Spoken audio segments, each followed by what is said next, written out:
Dobrý deň, vítam vás pri ďalšom podcaste pod strechou Finreportu. Moje meno je Patrik Lahuta a mojím dnešným hostom je analytička spoločnosti Wood & Company, pani Eva Sadovská. Ahoj. Ahoj. Ďakujem ti veľmi pekne, že si prijala naše pozvanie. Dneska si povieme niečo o téme ženy a investovanie. Prečo v posledných rokoch ide táto téma do popredia? Ide do popredia preto, lebo aj samotné ženy sa začínajú o financie a investovanie zaujímať viac, ale zrejme to spôsobilo aj to, čo sa dialo v spoločnosti alebo v ekonomike, pretože v tých posledných rokoch sme prežili niekoľko kríz, či už to bola koronakríza, alebo potom energetická kríza, nasledovala vysoká inflácia a ja osobne si myslím, že aj tá vysoká inflácia spôsobila to, že nielen ženy, ale aj muži sa vo väčšej miere začali zaujímať o to, že čo a aký dopad to má na tie ich financie a aj z toho dlhodobého hľadiska. Začalo sa to oveľa viac komunikovať. Vidíme dnes aj to, že kým napríklad pred 10 rokmi v téme ženy versus muži sa riešili iba platové rozdiely a aj GMD, že v podstate žiadna iná téma pomaly ekonomická neexistovala, iba to, že či ženy zarábajú o tých 20% menej ako muži a stále sa to točilo dookola, tak dnes vidíme, že už aj pri takýchto príležitostiach alebo aj na rôznych konferenciách, stretnutiach sa stále viac a viac rieši vzťah žien k financiám a aj k investovaniu. Spomínala si tie platy. Vy ste robili prednedávnom taký zaujímavý report, tak nám môžeš povedať, stíra sa ten rozdiel, a nielen v platoch, ale celkovo v rôznych tých kategóriách, ako je napríklad obsadzovanie vedúcich pozícií, platy, alebo teda miera nezamestnanosti medzi ženami a mužmi, alebo je to stále na tých podobných úrovniach, ako tomu bolo pred, dajme tomu, 10 rokmi? Práve, že ja mám pocit, že z toho takého aj dlhodobého hľadiska sme sa neposunuli nejak extrémne dopredu.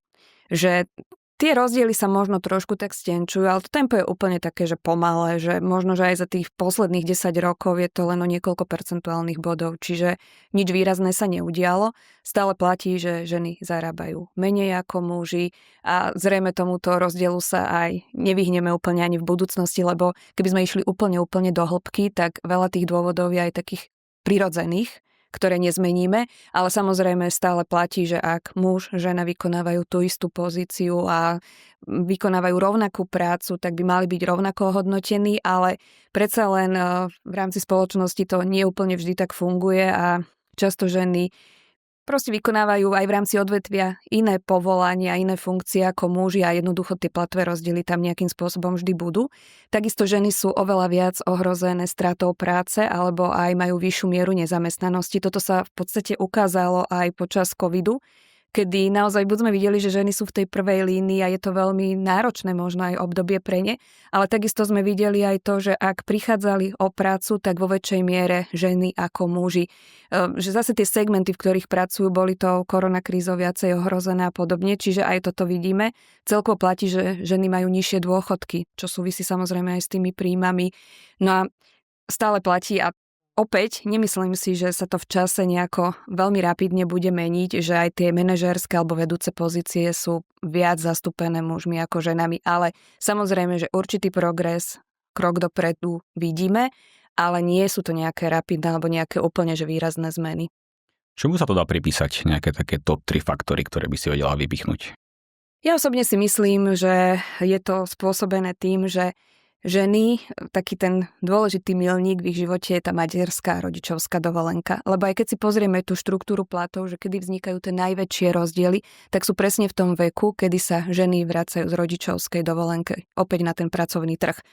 A potom niekoľko rokov trvá, kým sa zase tie rozdiely o niečo zmenšia, ale stále ich tam máme samozrejme, ale úplne najväčšie rozdiely sú v tom veku 35 rokov, povedzme až možno po 45 rokov. Čiže to je presne to obdobie. A je to obdobie, kedy síce ženy prichádzajú späť na ten pracovný trh, ale predsa len už je to iné ako predtým, keď deti nemali. Ako je to dôležité povedať, že ženy idú na ten pracovný trh, ale tie deti sú stále relatívne malé a jednoducho potrebujú tú prácu nejakým spôsobom sklbiť aj s tým rodinným životom, s tou starostlivosťou o deti. Takže možno často volia aj, že možno flexibilnejšiu pracovnú dobu, že majú určitú takú flexibilitu, voľnosť, aj to pre ne dôležitejšie, ako možno vypýtať si o 200-300 eur viac. Rozumiem. A v podstate to by bolo tak celkovo, že čo sa týka tých financií, A v tom vašom indexe vám vyšli nejaké zaujímavé štatistiky v rámci konkrétne už investovania? Áno, v rámci tohto nášho indexu investičnej gramotnosti, veď už myslím, že máme 5 rokov za sebou, čo skúmame a teda vysvetľujeme tieto výsledky, tak ženy opäť aj v tomto prípade teda ťahajú za ten kratší koniec oproti mužom. Dokonca aj ten trend je taký, že no oveľa viac by som bola rada, keby som mohla hovoriť, že z roka na rok sa situácia zlepšuje, ale žiaľ, prvé 3 roky boli také, že sme videli, že ženy, že trošku sa to zlepšuje, je to lepšie, ale potom predchádzajúci a tento rok zase ukázali, že sa tie výsledky o niečo zhoršili. A teda v rámci toho indexu sa skúmajú vedomosti žien, čiže investičná gramotnosť. A len na ilustráciu poviem teda aj nejaké čísla, že u žien je tento index investičnej gramotnosti 80,5 a u mužov 105,4. Čiže my tam vidíme tých 25 bodov rozdiel, čo teda nie je málo. To sú tie najaktuálnejšie výsledky, ale nebolo to inak ani počas minulých rokov. Čo trošku teda, ako som aj naznačila, vnímam negatívne je to, že tie posledné 2 roky sa aj zhoršili. Zase nejaké tie rozdiely postupne medzi mužmi a ženami sa možno aj stenčujú, ale je to oblasť, ktoré ja teda vidím veľký priestor, že sa dá popracovať. No a potom druhá vec je, ktorú teda skúma tento index investičnej gramotnosti, že aké sú také tie naše takéto sebavedomie. A v prípade žien je to sebavedomie nižšie ako u mužov. A potom ešte boli možno teda v rámci tohto indexu také doplňujúce otázky a tiež teda tie závery ma celkom tak zaujali, že mužov teda investuje viac ako žien, či už pravidelne alebo nepravidelne, že tam to už v prípade mužov blížilo k 2/3, teda podľa toho prieskumu, ktorý bol urobený, a u žien to bola polovica. A približne 20% v prípade aj mužov aj žien plánuje začať s investovaním, len teda je v nejakej takej fáze, že ako začať, kedy začať a podobne. Rozumiem. Ty si spomínala to sebavedomie, to je zaujímavé, pretože ja som čítal štúdiu, je už síce trošku staršia, ale bolo tam aj jeden taký paradoxný fakt, a to je, že ženy investorky, ako už pokročilejšie, majú lepšie výsledky ako muži. A v podstate je to v takom kontraste s tým, čo teraz ty tvrdíš.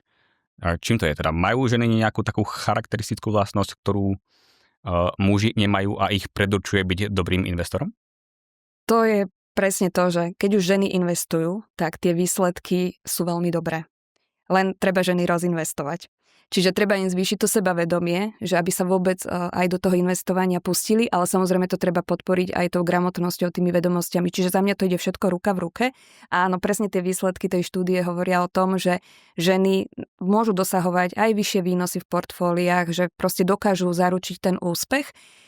No a áno, ženy majú veľmi veľa takých tých pozitívnych vlastností, ktoré treba naozaj vyzdvihnúť, ktoré ich predurčujú preto, aby boli úspešnými investorkami. Je to taká tá zodpovednosť, opatrnosť, potom majú radi ten dlhodobý horizont, čiže nepotrebujú nejaké skrátky, nejaké krátke riešenia, ale vedia, že aj vydržia, aj dokážu vydržať niekoľko rokov, investovať, čiže ten dlhodobý horizont je ich. Dokonca majú tendenciu si aj nechať poradiť. Ale čo vnímame ako takéto negatívum je až taký niekedy prehnaný strach z toho rizika. Na jednej strane dokážu veľmi dobre diverzifikovať tie portfólia, že preto majú taký cit, že áno, že rozložíme riziko, že tomu rozumejú alebo chápu a je to pre ne prirodzené, ale niekedy ten strach z toho rizika, z tej straty je natoľko silný, že ani nezačnú investovať. Že sa do toho jednoducho nepustia. A to je ten moment, že možno keď im dodáme trochu viac aj toho sebavedomia, zároveň budú mať aj väčšie vedomosti, lebo naozaj si myslím, že to všetko spolu súvisí, tak že jednoducho začnú. Lebo to je ten základ, že začať. A čo by si teda poradila ty, napríklad možno aj vláde alebo rôznym inštitúciám, ako to rozpohybovať, aby teda tie ženy sa viac venovali investovaniu? Ťažko povedať, že ako na to. Myslím si, že už postupne v spoločnosti vzniká taká tá idea toho, že sa o investovaní hovorí čoraz viac. Naozaj, aj sa koná, lebo už vznikajú rôzne konferencie, rôzne stretnutie, kde sa tieto otázky riešia, že už je to jednoducho téma, celospoločenská téma, lebo tie prínosy si každý uvedomuje.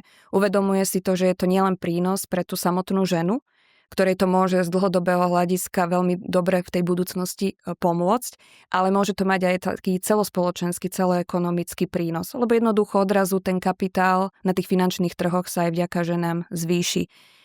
je naozaj veľký rozdiel a možno v tomto treba robiť tú osvetu, že nesúšiť tie peniaze v hotovosti alebo teda na tých účtoch v bankách a vysvetľovať ten rozdiel, že jednoducho, keď mám niekde garantovaný, síce je to možno také príjemné, je to taká istota, že tie 2% ročne, povedzme mi ten nejaký terminovaný vklad ponúkne, ale keď si to porovnáme s tou infláciou, ktorá z dlhodobého hľadiska je takmer vždy vyššia ako tieto úroky na terminovaných účtoch, tak jednoducho, že musíme hľadať nejakú inú cestu, ako zhodnocovať tie svoje finančné prostriedky, tie úspory, ktoré sú pre nás tak dôležité a ktoré chceme, aby aj v budúcnosti mali nejakú hodnotu a cenu, tak hľadať tie cesty, ako ich zhodnotiť, ako v podstate tie naše úspory ochrániť pred tou infláciou a tu je jediná cesta investovanie z dlhodobého hľadiska, ako asi iná možnosť ani nie je. Spomínala si tie vedomosti, myslím si, že to je veľký základ a preto sa aj spýtať, že celkovo teda ženy sú menej vzdelané v tejto téme. Je nejaká minimálna úroveň, ktorú by mala každá potenciálne budúca investorka vedieť, že minimálne také tie základy, ako je inflácia a založenie brokera, založenie účtu, dlhodobý investičný horizont a tak ďalej, alebo naozaj dnes je to investovanie na takej úrovni, že v podstate nemusím sa o nič starať. Základ by sme nejaký mali mať, aj tie súvislosti poznať. To, čo sme aj načrtli, že inflácia versus výnosy, že nemusíme možno úplne do detailov ísť, ale každý si vie tak trochu v hlave porovnať, že 2%, 5% inflácia napríklad a potom výnos pri investovaní ročný 7%, povedzme, tak to je úplne základná matematika. Ale čo nám aj vychádza a za čo som, že aby sa možno už naozaj, že učili možno deti tomuto porozumieť, je princíp zloženého úročenia. A to nám vychádza aj v tom indexe ako taká tá Achillova päta, že ľudia nerozumejú tomuto princípu. A ja si myslím, že keby rozumeli tomuto princípu alebo efektu zloženého úročenia, že čo im to z toho dlhodobého hľadiska môže priniesť, tak by vedeli viacej doceniť aj tú možnosť toho investovania. Keď tomu nerozumejú a namiesto nejakej tej násobilky tam používajú proste nejaké len plus mínus, tak nikdy to nedocenia úplne. Takže určite aj s takýmito vedomosťami narábať a v tomto ich vzdelávať, ale nám v tom indexe vyšlo, že ani úplne percentám nerozumejú, čo je tiež na škodu, lebo keď sa potom rozprávame o tej výnosnosti tých portfólií alebo aj tých produktov a hovoríme to v podstate reči tých percent, tak je na škodu, že vlastne úplne nevedia, že o čom sa rozprávame. Takže určite mať taký základ, vedieť, čo je to zložené úročenie, trošku rozumieť aj takej tej časovej hodnote tomu vývoju, vedieť si to porovnať aj s tou infláciou a potom mať možno aj také tie základné informácie o tom, že ako sa pustiť do toho investovania, lebo ja si myslím, že aj toto môže byť taká brzda, že už aj môže byť tá žena alebo aj ten muž presvedčený, že tak dobre, že už áno, mám tie peniaze navyše, chcem investovať, ale sa zaseknú na tom, že ale ako teraz na to? Že za kým mám ísť alebo čo mám robiť? Samozrejme niekde môžu pomôcť aj priatelia blízky, ktorí už majú nejakú skúsenosť s investovaním, že ich môžu trochu, ale potom ja naozaj odporúčam, že nebať sa a poradiť sa s odborníkom. Ale už zase, dnes máme aj tieto rôzne investičné platformy, ktoré sú v podstate podľa mňa úplne že určené pre tých začiatočníkov, investorov. A tie sú urobené takým spôsobom, že naozaj sa stačí nejakým spôsobom prihlásiť a tak je to už spravené, že to tých ľudí veľmi jednoduchou cestou sprevádza celým tým založením toho investovania, že tým, že som si to sama vyskúšala pre seba, pre svoje dieťa, tak to naozaj len môžem potvrdiť, že človek sa tam s nejakými prekažkami ani nestretne. Alebo keď sa aj stretne, tak je to nastavené tak, že si to vie odkomunikovať aj v rámci tej platformy, že to podľa mňa veľmi pekne nastavené aj pre začiatočníkov, takže len prekonať ten strach a začať. Dnes je možno taký iný neduch a to je, že je strašne veľa informácií a poviem to na rovinu veľa skému, ktoré akože vedia tie potenciálne budúce maminy, ktoré chcú investovať či už pre seba alebo deťom, môžu prísť o tie peniaze, čo je možno na škodu, že MBSK a podobné inštitúcie sa tomu za mňa až v takej veľkej miere nevenujú, ako by sa mali, ale o tom sa môžeme porozprávať inokedy. V podstate vychádza mi teraz z toho, že ten profil tej investorky v porovnaní s mužom je teda, že zamerajú sa na dlhodobý horizont, čo je teda za mňa dobré. Áno.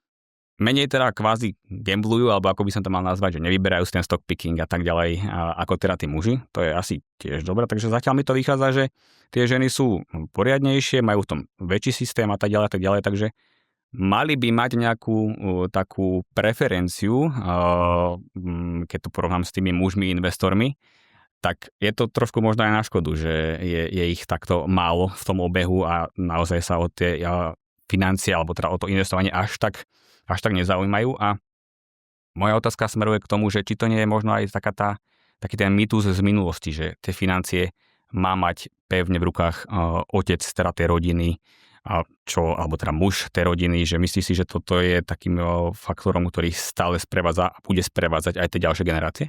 Ja si myslím, že okolo investovania je strašne veľa a stále ešte veľa takých mýtov.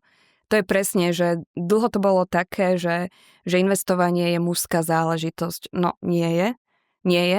Takisto investovanie niekomu môže pripomínať ešte lotériu. Tiež to nie je tak. Nie je to, že 50-50 alebo že nejaký kurz, že či vyhrám, prehrám. Nie je to tak. Pri investovaní, keď máme správne vyskladané to portfólio, diverzifikujeme to riziko, tak z dlhodobého hľadiska vždy tie zisky prevládajú nad tými stratami. A tým pádom nám to prináša tie výnosy.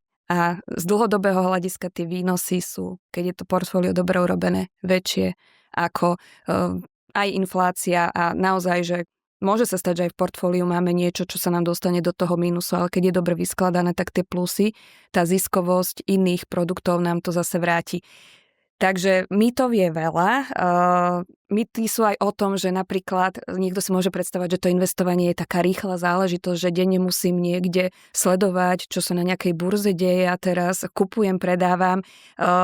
Dnes máme naozaj takú pestrú škálu tých investičných produktov, kde zainvestujem a dokonca sa ani neodporúča, že na dennej báze to sledovať. Že napríklad aj tieto investičné platformy vôbec nie je potrebné, že keď už mám to portfólio, mám zainvestované, aby som denne si niekoľkokrát klikla a pozerala, že čo mi to robí. Stačí naozaj niekoľkokrát, možno aj do mesiaca sa iba pozrieť. Vôbec to nie je potrebné tak nad tým sedieť a nejak, lebo to je tiež je to nastavené tak, že dlhodobo investujeme. Musíme sa aj vedieť vyrovnať s tými krátkodobými výkyvmi, lebo tie prídu. Tie sú dokonca potrebné. Niekedy sú väčšie, tie výkyvy niekedy menšie, ale musia sa diať. A tu prepáč, sa mi naskytla otázka, že či sú ženy v tomto rovnako impulzívne ako muži, že presne pri tých prepadoch alebo pri tých pocitoch FOMO reagujú, vstupujú do tých pozícií, alebo je to proste inak? Z tých prieskumov, ktoré som ja zachytila, sú menej impulzívne. Čiže nedávajú až tak na tie, že vedia si ustražiť tie emócie, čo je zase pozitívne, lebo my musíme niekedy takúto krátkodobú stratu prežiť a nejak nezačať chaosiť a nerobiť nejaké unáhlené rozhodnutia a podobne. Aj celkovo nepodliehať príliš negatívnym správam, ktoré sú v spoločnosti a my už nie tak odhadujeme, že no toto sa deje, tak mi to určite padne a teraz čo mám robiť a podobne. Čiže ženy by v tomto mali byť na tom lepšie ako muži a za to ale aj na druhej strane vyhľadávajú také iné investičné nástroje, ktoré sú možno skôr také bližšie k tým podielovým fondom, alebo máme skúsenosť, že aj ženám sedia celkom dobre, ako aj mužom samozrejme, ale aj ženám také, že realitné fondy, lebo tam zase majú takú tú hmatateľnosť, tú viditeľnosť, to im je takéto blízke, že je to taká tá tehla, alebo tá stena, alebo čokoľvek, čo môžu denne vidieť.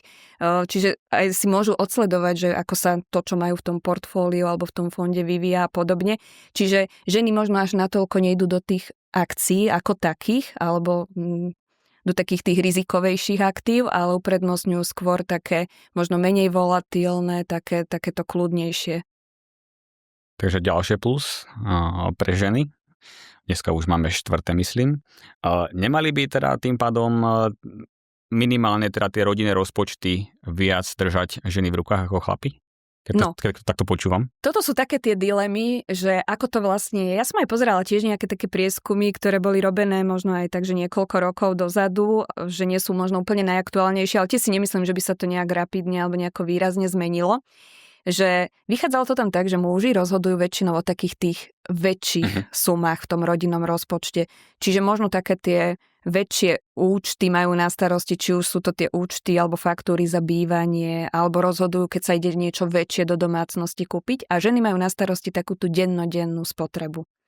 Čiže viac možno, podstatne viac, ale takých tých položiek v malom. Čiže asi nejakým spôsobom spoločne rozhodujú a zúčastňujú sa toho riadenia rodinného rozpočtu, ale že tie role majú možno tak inak rozložené. Ale asi je dobre mať aj v tomto nejaký poriadok a aj nejaké také prieniky, že asi je dobre, keď aj tá žena tak tuší, že možno napríklad aj ako ten muž investuje, že má nejaké informácie, že pokiaľ neuskutočňujú teda to investovanie spoločne a celkovo zase to možno tak aj trošku odbočím a to je vždy pre mňa dôležité, že aby aj zase boli na poriadku aj tie malé položky, lebo často takéto malé dennodenné míňanie nám v konečnom dôsledku robí veľkú tú sumu v tom rodinnom rozpočte, takže aj to mať pod palcom, lebo tam sú často také zbytočné úniky. Takže pri tých veľkých finančných rozhodnutiach majú teda prím chlapi a teda ženy zatiaľ tú dennodennú kasu držia, čo je asi také v podstate, že už naši rodičia to mali, ich rodičia to mali a myslím si, že minimálne pár generácií ešte to bude mať, ale možno, že sa mýlim, možno, že naozaj teraz tá doba dátová. Máme stále také určité stereotypy. Ja si myslím, že úplne sa nevieme ešte, že to sa tak ani nedá, že zo dňa na deň zmeniť, ale samozrejme, že asi každá tá nová generácia, ktorá prichádza, tak už sa pozerá na to inak. Jednak sa aj dostávajú k iným informáciám, k iným možnostiam, ale aj to treba ustrážiť, lebo to si ty aj načrtol pred chvíľou, že tých informácií je veľmi veľa a treba si aj vybrať tie správne, nepodľahnúť, lebo aj pri tom investovaní, že veď máme rôznych influencerov, máme rôznych ľudí, ktorí nie sú vôbec odborníci a ponúkajú niečo a napríklad mladí, ktorí naozaj týchto ľudí sledujú, tak pokiaľ nemajú nejaký taký dostatočný vedomostný základ, ale aj nejaké praktické skúsenosti z rodiny, tak môžu podľahnúť tým informáciám a potom sa môžu dostať do toho rizika, že a to my sme tak napríklad, moja generácia nemali. My sme úplne inak fungovali, ale nemali sme ani také investičné možnosti, ako sú teraz. A to myslíš si, zmenilo. že takými charakteristickými črtmi, ktoré majú ženy a muži, že tie dievčatá nepodliehajú až tak možno takýmto influencerom a podobným nástrahám na tom internete ako chlapci, ktorí sa práve dostávajú do toho veku, že môžu si už založiť brokera a tak ďalej?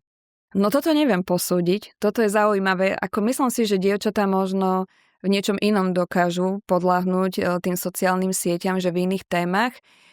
Otázne je, že aj že kto sú tí influenceri, že aj či sú to možno dievčatá, chlapci, lebo myslím si, že v určitom veku tak viacej reagujú možno aj na to rovnaké pohlavie teda.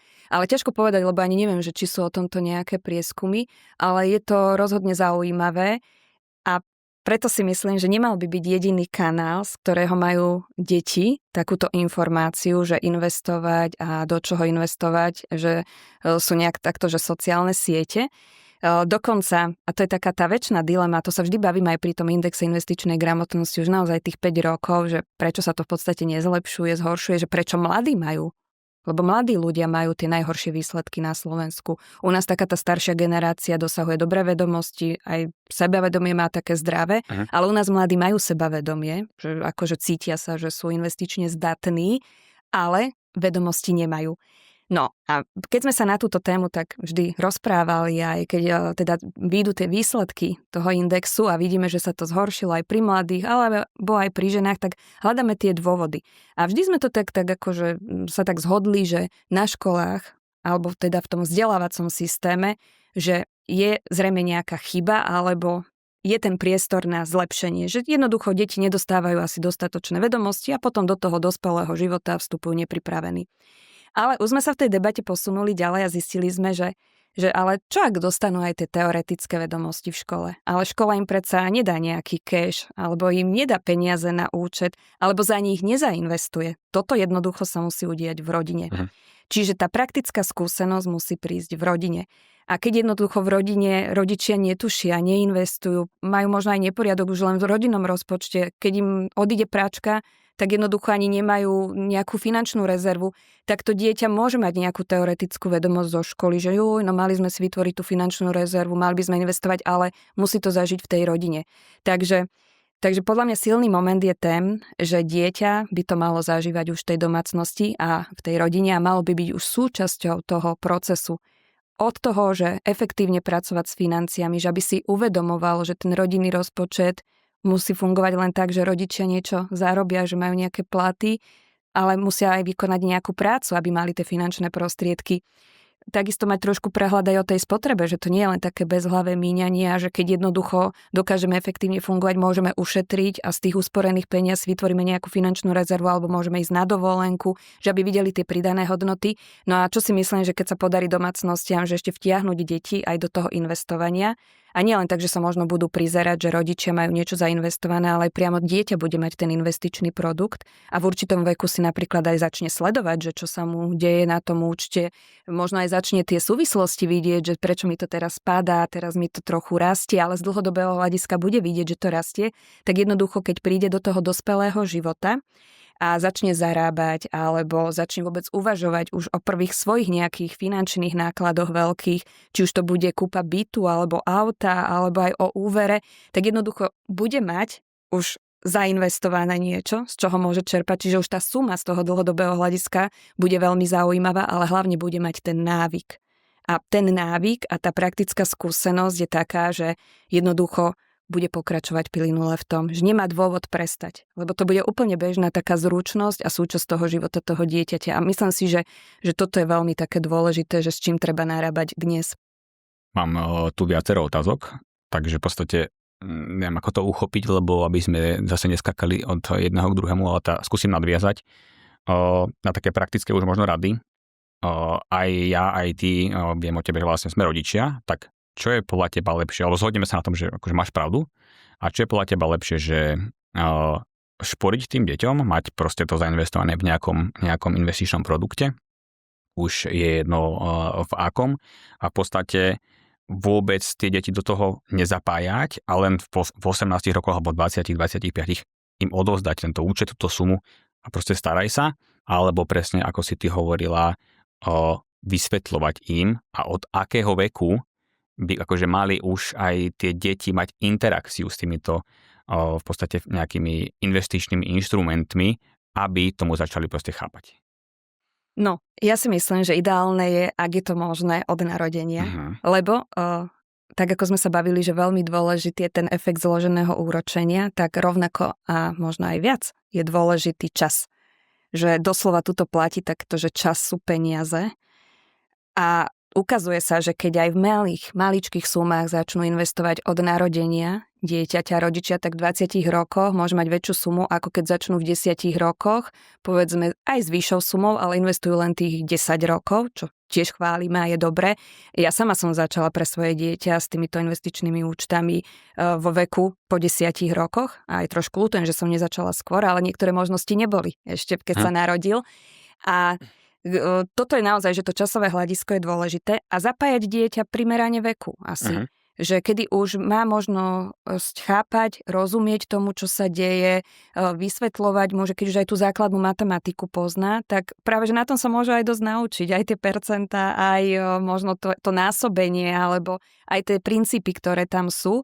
A to môže byť často, že porozumie tomu grafu, veď dnes ten grafický vývoj je úplne jasný, ale aj vidí, že tam je ten návyk, že každý mesiac sa tam niečo udeje, že tí rodičia mi tam dajú nejakú tú sumu. Asi sa aktívne nebude, kým nebude zarábať, tak tie peniaze nebude mať, ale tak sú asi aj možnosti, že deti možno môžu si skúšať simulovať nejaké veci, ale toto je to skutočné. Toto je to skutočné, že predsa len tam je tá realita. Tak teraz na chvíľku odbočím. Čisto praktická otázka. V 25 rokoch alebo 20 dám určitú našporenú sumu alebo teda nejaké portfólio môjmu dieťaťu. Čo mu mám odporúčiť? Investuj to do vzdelania alebo nechaj si to a pokračuj v tom a uvidíš, akú silu, lebo samozrejme to zložené úročenie má ten najväčší efekt tých posledných rokov a čím dlhšie ho natiahnete, tak samozrejme potom to má krásne a krásne čísla. Čo je podľa teba lepšie, že zainvestuj to do vlastného biznisu, kúp si kvalitné vzdelanie alebo pokračuj v tom? Toto je veľmi individuálne. Podľa mňa to závisí od veľa okolností, že aj už len v tom veku 25 rokov niektorí mladí sú niekde úplne inde ako niektorí iní mladí. Že úplne iné veci môžu riešiť. Takže toto sa asi tak nedá. No ideálne by bolo, že do určitej miery v tom investovaní pokračovať. Určite pokračovať. Že v tom návyku, ktorý aj je, pokračovať, ale zase keď chce investovať do vzdelania, možno aj do cestovania, tak možno, že niečo z tej sumy zobrať a využiť to, ale tak si zrátať tie výhody, tie výnosy, čo mi to prinesie, čo mi to zase môže do tej budúcnosti dať a nejako si to porovnávať, ale asi úplne nejaké všeobecné riešenie nie je, ale ja som za to, že určite pokračovať v tom investovaní.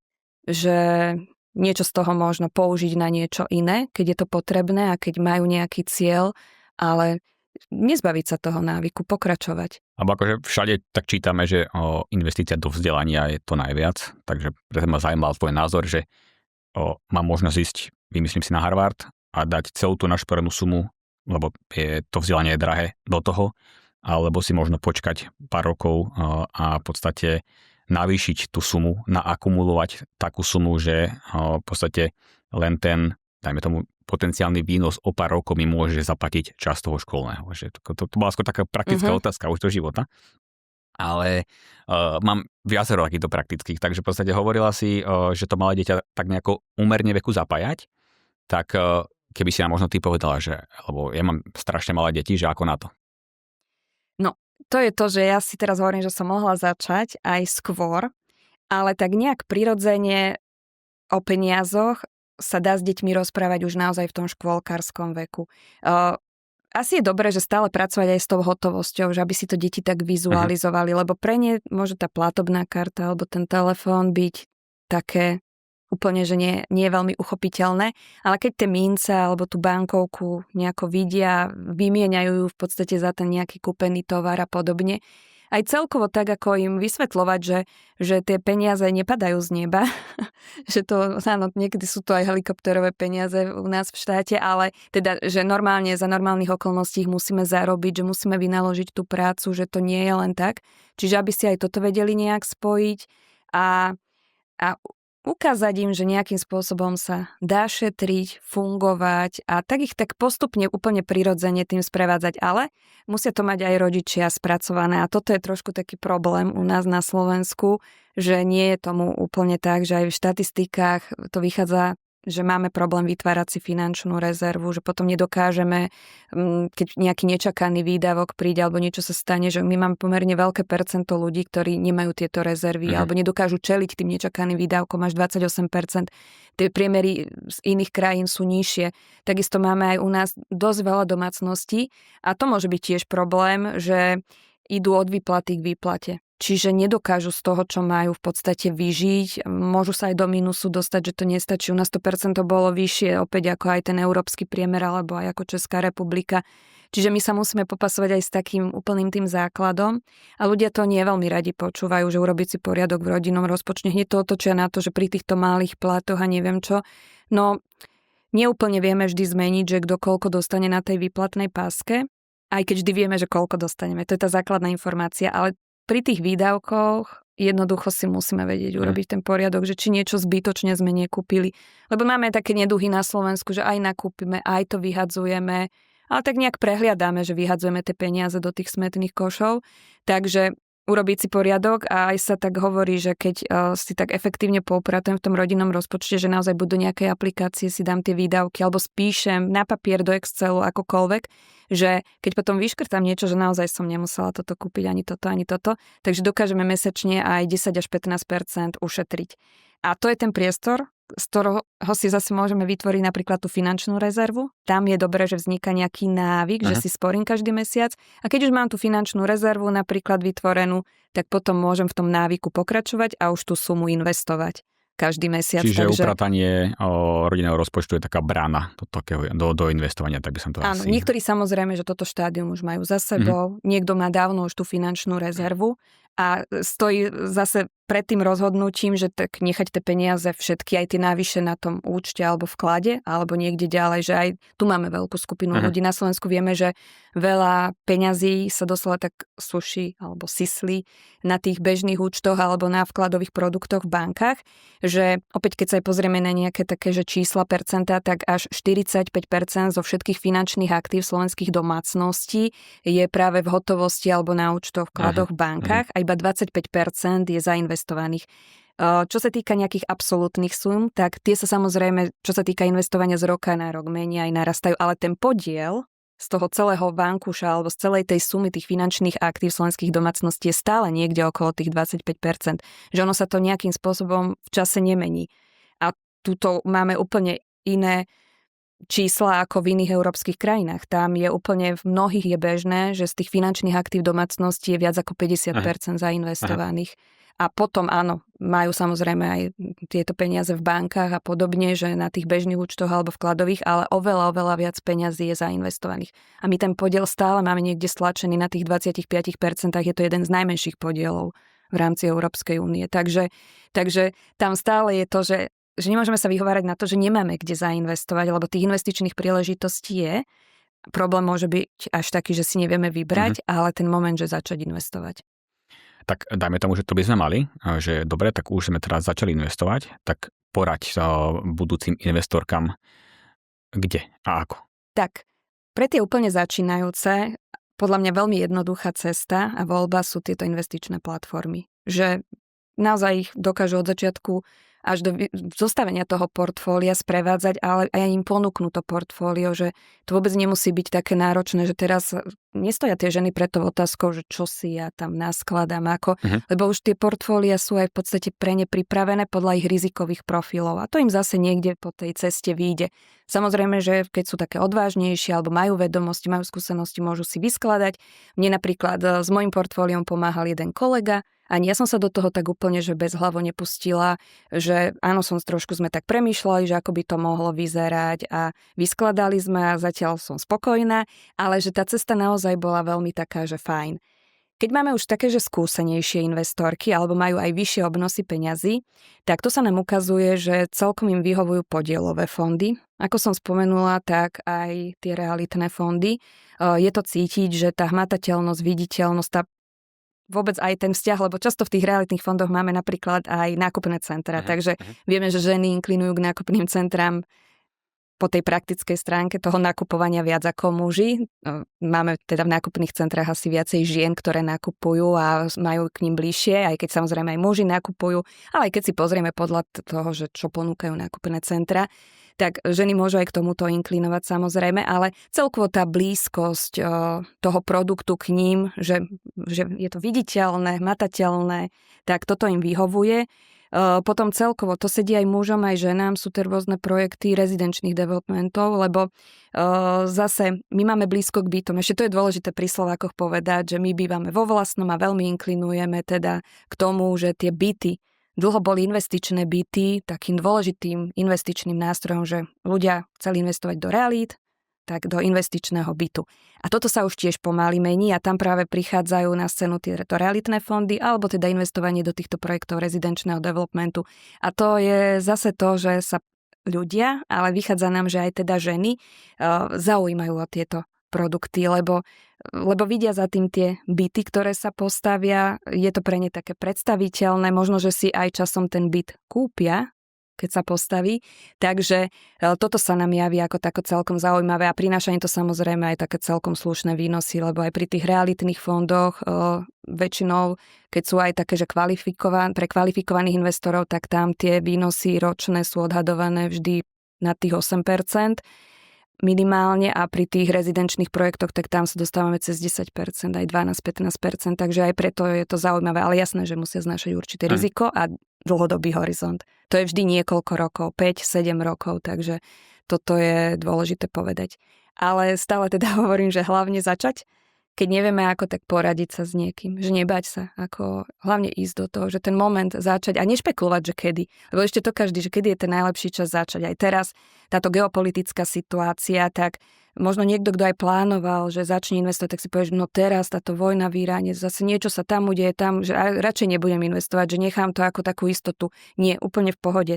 Akože moment, kedy začať investovať, že ktorý je najlepší, tak práve ten a teraz, ktorý tu máme. Že netreba špekulovať. Ďakujem ti veľmi pekne, že si nám to takto pekne zhrnula. A ja dúfam, že stále viac žien sa bude zapájať do sveta investíc, ale nielen čo sa týka na tej rodinnej úrovni, ale možno aj na tej vyššej.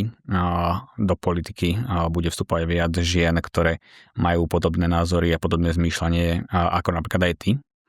A dúfam, že sa teda celková tá finančná schopnosť ľudí na Slovensku zlepší. Takže posledná otázka, ale v podstate už si ju aj zodpovedala, ale môžeš to zopakovať, keby si mala fakt, že vypichnúť, že jedno pravidlo pre ženu v rámci teda kontextu investovania, tak ktoré by to bolo, okrem teda toho, že začať.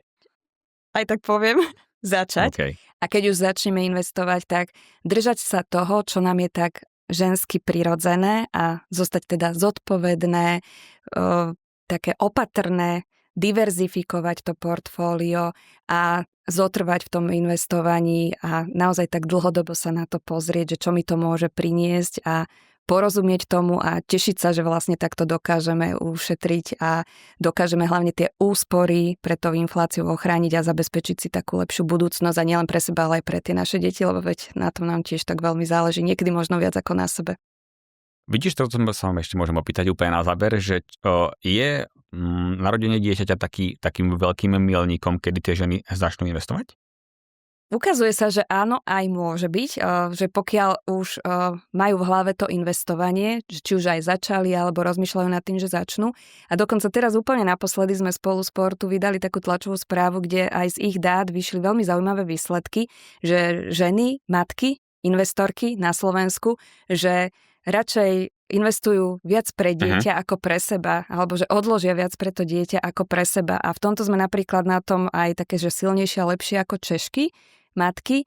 A dokonca aj u nás to tak vyšlo na Slovensku, že na to, že muži majú vyššie príjmy a mohli by ako väčšiu sumu investovať pre to dieťa, tak je to také porovnateľné s tým, čo tie ženy s nižšími príjmami. Takže u nás to vyzerá tak, že naozaj, že keď ženy už investujú pre to svoje dieťa, tak idú do toho naplno a poriadne. To je super.